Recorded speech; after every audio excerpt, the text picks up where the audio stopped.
તો અમદાવાદમાં જળબંબાકારની આ સ્થિતિ સામે આવી છે। શાળાઓમાં વિદ્યાર્થીઓને વહેલા છોડવા માટેનો આદેશ આપી દેવામાં આવ્યો। વરસાદની સ્થિતિને ધ્યાને રાખી અને નિર્ણય લેવામાં આવ્યો છે। તો અમદાવાદમાં જળબંબાકારની સ્થિતિ માટે વાલીઓ માટે ખાસ મહત્વના સમાચાર। વિદ્યાર્થીઓને શાળાઓમાંથી જલ્દીથી છોડવા માટેના આદેશ પણ આપી દેવામાં આવ્યા। વરસાદની સ્થિતિને ધ્યાને રાખી અને આ નિર્ણય લેવામાં આવ્યો છે। તો આ સૂચના આપી દેવામાં આવી છે તમામ વિદ્યાર્થીઓ કે જેમને શાળાથી વહેલી રજા આપવામાં આવશે। સંવાદદાતા હિતલ ફોન લાઈન પર જોડાયેલા છે।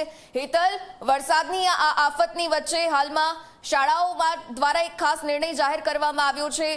રજા જાહેર કરવામાં આવશે, વહેલી બાળકોને છોડવામાં આવશે। શું જાણકારી સ્કૂલના આ નિર્ણયને લઈને?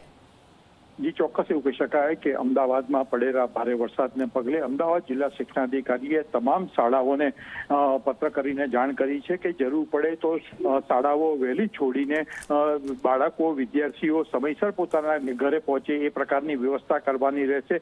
સ્વાભાવિક છે કે ઘણા બધા વિસ્તારોમાં અમદાવાદમાં પાણી ભરાયા છે, ત્યારે વિદ્યાર્થીઓ હેરાન ન થાય એટલા માટે આ નિર્ણય લેવાયો છે। સ્વાભાવિક છે કે રાજ્ય સરકાર દ્વારા પણ દરેક જિલ્લાને ત્યાંની સ્થાનિક પરિસ્થિતિને ધ્યાનમાં રાખીને શાળાઓ ચાલુ રાખવી કે રજા રાખવી એ અંગેનો નિર્ણય લેવા માટેની પણ સૂચના રાજ્યના શિક્ષણ વિભાગ દ્વારા આપવામાં આવી છે। જી બિલકુલ હિતલ, ધન્યવાદ વિગતો સાથે જોડાવા બદલ।